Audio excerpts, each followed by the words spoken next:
guys, welcome back o welcome sa ating channel guys. Ayan, shoutout muna tayo guys sa ating mga ka-team at team LTHGP CDO Group. Ayan, kay Edgar Yapi at saka kay Yokomoto Inson. Ayan, shoutout sa inyo mga ka-TH, mga kagrupo.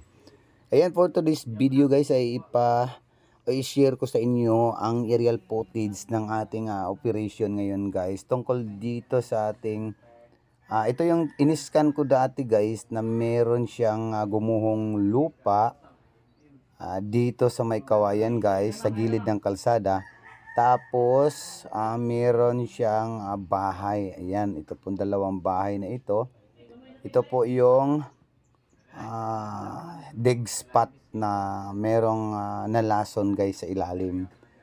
So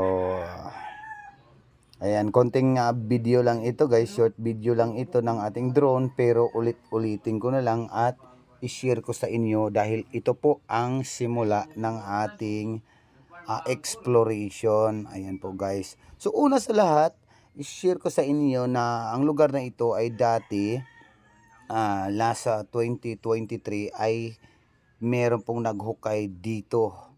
Tapos ayun nga, na-disgrasya po guys, nalason sila. Yung digger, dalawa yung na-digger nalason dito guys. So kasamang palad, wala na po sila guys, pumano na po. Ayun po guys. So nagpapatulong itong ating ka-TH para i-operate. So kaya nga nandito kami guys. Ayan. So, ayan. Ulitin natin yung video, guys.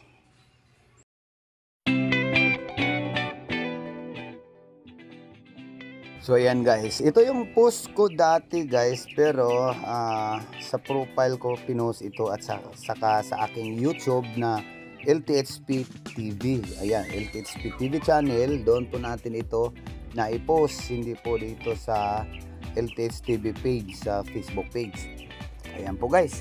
So ito, mapapansin nyo itong nasa highway.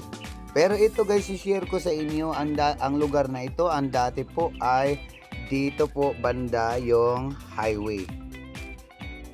Diyan po ang sabi ng mga taga-riyan guys na dati po ay old road po ang kanilang bahay. So ibig sabihin guys, itong highway na ito sa ngayon ay nag-iba na o binago na.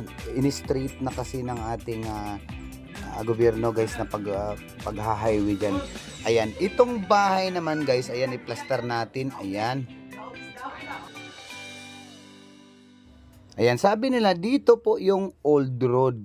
Tapos itong bahay na ito, syempre panahon ng gira guys, ay wala pa ito, itong dalawang bahay na ito. So dito naman sa may old road, sa gilid po, ayan, meron siyang Chinese bamboo o yellow bamboo dyan na nakatayo. And then sa kalaunan guys na may tao na dito, pinatay nila o tinanggal nila yung yellow bamboo dyan. At pinalitan po ng jumbo o mga jumbo na bamboo. Ayan po, yung may green na yan.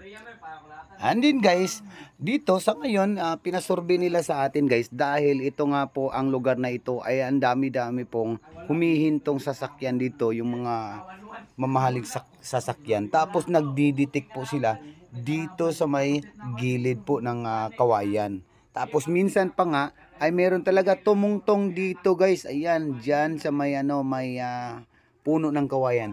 Ngayon guys, yung puno na yan ay merong gumuhong lupa. Ayan po.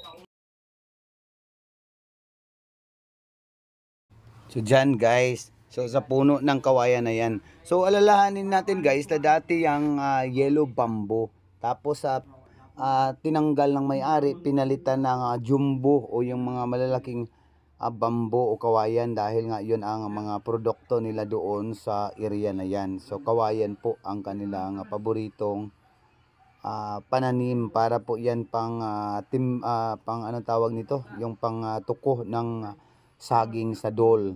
Ayan po guys, yan po ang video ko na nasa YouTube.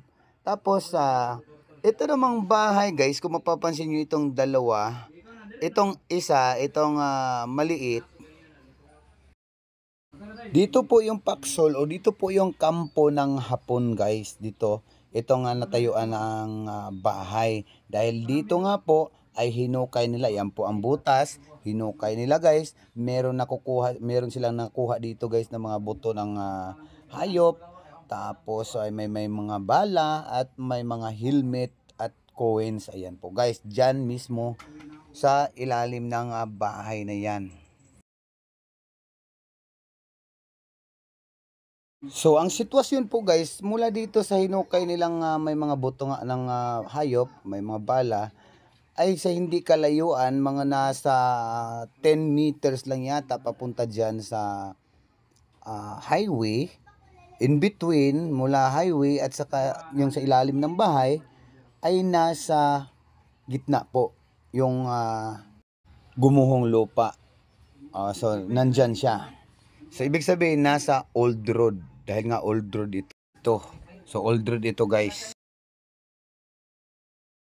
So, ibig sabihin lang guys na meron talagang mga layout o boreal layout ng panahon ng Hapon. Yung mga Hapon guys na meron talaga silang deposit na nasa gitna po ng kalsada. Kasi nga lumabas ito old road nga ito tapos ayun nga gumuho itong banda dito guys. Di ba?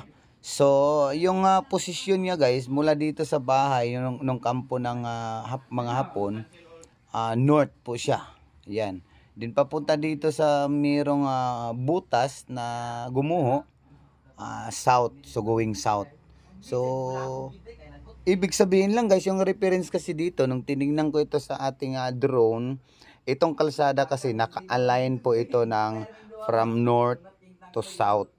And then dito sa harap, east, dito yung east, merong tubig dyan sa ibaba, yung fish pond o lake. Tapos sa west, bundok. So, yung treasure guys, o yung butas, nakaharap po siya sa east o bandang silangan. Ayan po guys. So ito yung south, dito yung north, dito yung east, at dito yung west. So, yan lang guys ang aking ma-share. Pero ito, sa mga nakakaalam lang, sa part 1 nito ay mayroon akong video dito na na-iniskan namin. So, pwede nang part 2 ito guys. At abangan nyo sa part 3 hanggang paghuhukay natin, hanggang pag-operasyon, hanggang may makuha man o wala. Basta, ito, ang ganda ng kwento dito guys. At ang ganda rin ng ano dito guys, history. Ayan guys. Salamat sa inyong panunood guys. Please like na lang. At sana naman para magkaroon tayo ng share pagdating ng panahon guys. Alam ko 100% positive ito. Kaya nga ito ang ino-operate ng aming grupo ngayon guys. So hanggang dito lang ako guys. Thanks for watching. Please like. Paki-react ng heart na red para hindi ko kayo makalimutan guys. Thank you so much for watching.